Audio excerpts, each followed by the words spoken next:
Just an absolutely ridiculous morning here. It's so pretty. I know I talk about that all the time, but it's really gorgeous in this room right now. Anyway, good morning, video games. Today is Friday, January 29th, 2021. My name is Brendan Bigley. Welcome back to the last episode of the week. As I mentioned pretty much in every episode, Good Morning Video Games is a show in which I wake up very early in the morning and I sit down right here with a cup of coffee, but in this case it's tea, and I talk about what I found to be the most interesting video game news in the past 24 hours. I'm here every weekday morning, and if you like that idea, hit the subscribe button, and maybe the notification bell, hit the like button, all those things. I know you haven't even watched the video yet, but, why not? Live a little. Anyway, let's start with some bad news for people who want PS5s and Xboxes. AMD, who makes the CPUs and GPUs inside both the PlayStation 5 and the Xbox Series X and S, released a statement yesterday saying essentially, hey, we can't make enough of these things still. And that's probably going to be the case until the second half of 2021. I don't think it's super surprising to know that manufacturing delays are going to continue for a while. I mean, we're still mid-pandemic in most of the world. So both manufacturing and shipping aren't exactly operating at 100%. But the CEO of AMD mentioned, we're getting great support from our manufacturing partners. The industry does need to increase overall capacity levels. So we do see some tightness through the first half of the year, but there's added capacity in the second half. So it seems like they're bringing on other manufacturing partners that are going to allow them to make more chips and at least manufacture more of these consoles. But who knows about the shipping side. All that said, the reason I'm bringing this up today is because I know there's a lot of people who sat out the initial rush for both the Xbox consoles and the PS5. And the refrain I heard from a lot of those people was essentially like, I'll get one in the spring, or I'll get one when there's a game that comes out that I'm interested in, or whatever. So what I'll say is, if you were planning on getting like a PS5, for example, sometime in the spring, whether that be like March or April or whatever, that still might be difficult, but it's not impossible. One strange thing about me as a human being is that when somebody tells me that I can't get something because supply is limited, I take that as a challenge. I don't know why. It happens every once in a while. My brain just goes into overdrive. I'm like, I'm going to find this thing. It usually happens with iPhones. Right before the pandemic, it happened with AirPod Pros. The shorter ones with noise canceling. I'll go get them, but they're in another room. And I'm legally obligated to sit in this chair until I'm done recording. Anyway, I remember them saying something along the lines of, there are no more AirPods being shipped to New York City. So if you want them, you're going to have to wait until like the end of 2020. This was in like January of 2020. And I was like, that is a challenge that I will accept. And I went out and I found AirPods the next day. So point being, when it comes to getting my hands on an Xbox or a PS5, I was able to do it at launch, and I can probably help you do it throughout the next couple months, if that's a thing that you're into. Maybe over the next couple episodes or something, I'll put together a list of resources for ways that you can get your hands on an Xbox or a PS5, because I have led a couple of my friends and coworkers to victory so far, and I can do it to you too, dear viewer. So stay tuned for that. Up next, speaking of PS5 things, we recently on this show talked about Returnal, a game that I was kind of like ambivalent about, but am now kind of excited about after reading some blog posts and stuff.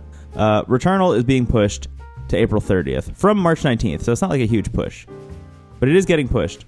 It's not really a huge deal. And I haven't talked about game delays on Good Morning Video Games yet, so I'll just blanket statement about game delays. I think that they're a positive thing. If a game is getting delayed, that probably means it's going to be better by the end than it would have been if it released early. It's not hard to wrap your head around. It's not a hot take. It's probably not even a surprising take from me. But I'm very much a take all the time you need to make the thing that you want to make kind of person. All of that said, and I want to be very clear that I'm not pushing any of this on House Marquee. This is more of a Sony thing, in my eyes. I really believe that the PS5 is not a compelling device to own at the moment. Take this from me, somebody who owns a PS5 and an Xbox. I'm playing the Xbox more than I'm playing the PS5. And the reason is because of Game Pass on the Xbox is constantly just bombarding me with new stuff to check out. And then I have all the backwards compatibility from previous consoles, so I'm checking out games that I had never played before. Sony, on the other hand, doesn't really have a whole lot coming out for the PS5 at the moment. I can play my PS4 games, which is really all I've been doing. I've just been playing Death Stranding on my PS5. And honestly, a lot of the PS5 exclusives that I played have kind of left a lot to be desired, to be totally honest, outside of Spider-Man Miles Morales, which was just incredible. To be clear, I'm an employee of Marvel Entertainment. Anything I say and do does not reflect the views of my employer, although I feel like my employer would love that I'm saying Miles Morales is the best PS5 exclusive right now. Am I going to keep that in the episode? We'll find out. Be cool if I do, all right? Thanks. The horizon of PS5 exclusives is... Horizon Zero Dawn. The horizon of PS5 exclusives is pretty dim at the moment. They're going to have to announce a lot of stuff, because I'm not super convinced that the PS5 is like a device that I'm going to recommend to people for a while. The big caveat to that is if you are not a PS4 person. If you didn't play games on the PlayStation 4, you should absolutely get a PS5. It comes with the PlayStation Plus collection. It is unbelievable. I know some people who are doing that and playing through like every great game from the PS4 era and having the time of their lives. But it really does just remind me a lot of the PS4 and Xbox One generation. When those dropped, I got both of those at launch. And I didn't really have this issue as much with PS4, but more with Xbox One, where I played Titanfall, which was a launch title, and I was like, cool, that was really good. And then I looked at the list of like what was coming over the next couple months, and the answer was nothing. So I ended up just selling my Xbox One after I played Titanfall. I was like, maybe in a couple of years I'll come back to this.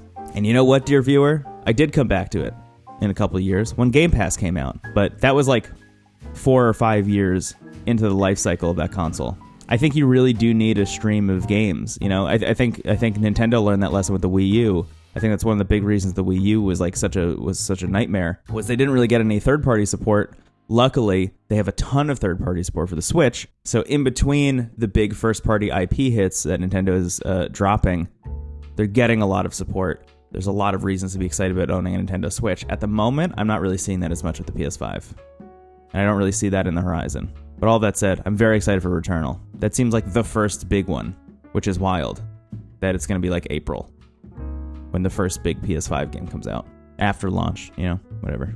Although, when is Ratchet & Clank coming out? Let's look this up. Yeah, it just says 2021. There's no date for Ratchet & Clank still. Yeah, I don't know what's going on here. That said, to our next story. If you are looking for something to play on your PlayStation 4 or PlayStation 5, I meant to bring this up yesterday and I didn't. I don't know why. The PlayStation Plus games for February were announced.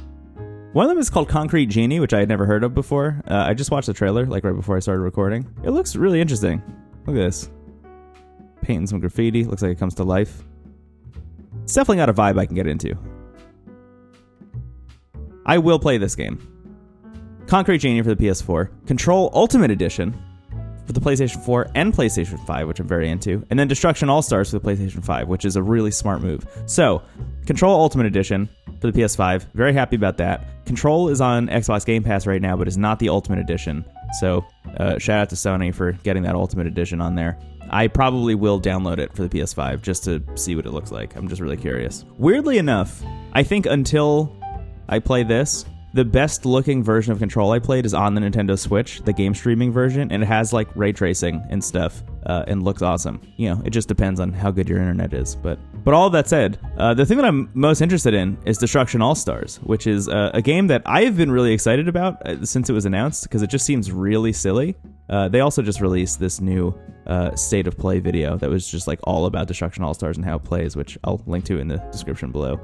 You should go watch it. Also, maybe I'll put it up in like one of those pop-up things on YouTube, but look at this. So I'm going to be honest. Up front, one of the things that I thought was really interesting about Destruction AllStars is that it felt like something that should have been included in Rocket League, because the experience of driving at full speed into somebody else's car in Rocket League and having their car explode is thrilling. It's so fun. And the fact that they never turned that into a full game mode is wild, and it seems like Destruction AllStars is pretty much an answer to that desire. So the whole deal is you are one of these all-stars, you run around, and you have to find vehicles around the map that are floating on these little discs. And there are 3 kinds of vehicles. There's like a small little one that controls really... here you go. This is actually it. Has like really responsive controls. There's the last one that we just saw, which is like a high-speed vehicle that, you know, you can't take turns very sharply, let's say. And then there's like a big hulking... Oh, here it is. Big hulking, like almost Hummer-looking thing. And you go around and you smash people in cars. And when you're not smashing people in cars, you could be outside of your car, as shown here. And you can run around and you can dodge people because people are trying to hit you with their cars while you are out of your car as well. So you can jump over cars like that. Wow, look at this. This is all happening exactly as I'm saying it. This is great. I'm really glad that this is going to be included in PlayStation Plus. This is like exactly the kind of game that I think should launch on PS Plus. I think it's going to be really fun. I saw some people write it off when it first got announced, but it immediately lit up all the like big, stupid, dumb, fun video game centers of my brain. So I'm super excited for Destruction AllStars. I will play it. And speaking of things I will play, bam. Immortals, Fenyx Rising, a game I had no interest in, mostly because of my misgivings about Ubisoft as a company, a lot of the alleged and now proven abuse that has happened in that studio that has been running rampant for years and years and years, makes me want to not support them or their video games. That said, they released a demo for Immortals Fenyx Rising, maybe the only game I was really interested in playing from them in 2020, and it's on Xbox, PlayStation, Switch, Stadia, and PC. I don't feel bad about downloading a demo. I'm definitely going to play this. The reviews for Immortals Fenyx Rising have been like kind of all over the map, and some people really, really like it. So, I don't know. I'm kind of into the idea of checking out this demo. I'm going to play it. I'm going to see how I like it. Will I get the full game? Probably not. Honestly, I think the game that's like Immortals Fenyx Rising that I will probably play more of is Genshin Impact when that eventually launches on Switch. I would love nothing more than to be playing that game on my PS5, but I just don't feel very good about sitting on the couch playing that game for some reason. I really want to be able to take it with me, but I don't want to compromise and play it on my phone. I don't know why. I know this is a me thing. It's just how I feel, up here and in here. Forget about it. I'm Zeus. All right. That's actually it for me. Hey, really quick one today, but thank you all so much for watching this edition of Good Morning Video Games. As I mentioned at the top, if you like the show, please hit the subscribe button, hit the notification bell, smash that... I almost cursed. I'm trying to not curse on this show. I don't know why. It was just like a weird limitation that I set in my own head. Anyway, smash the like button too, and leave a comment down below. I really appreciate all the comments I've been getting. It's really nice. As with all things, the best way to help the show is to just share it with people. So whether that be a tweet or just sending it to a friend and saying, hey, I think you'd like this, all that would be very cool. But all that said, I'll get out of your way until Monday when I come back with another episode. That said, my name is Brendan Bigley. You can find me on the internet at Brendan Bigley. And have a wonderful weekend. Really. I hope you play a lot of video games. I'm playing a lot of Death Stranding this weekend. That's like pretty much my whole weekend. So I'm going to sit down. I'm going to play Death Stranding. I'm going to hopefully finish it, but I don't think that's going to happen. But I'm going to try my best. I'll report back on Monday. Okay. That's it for me. Goodbye.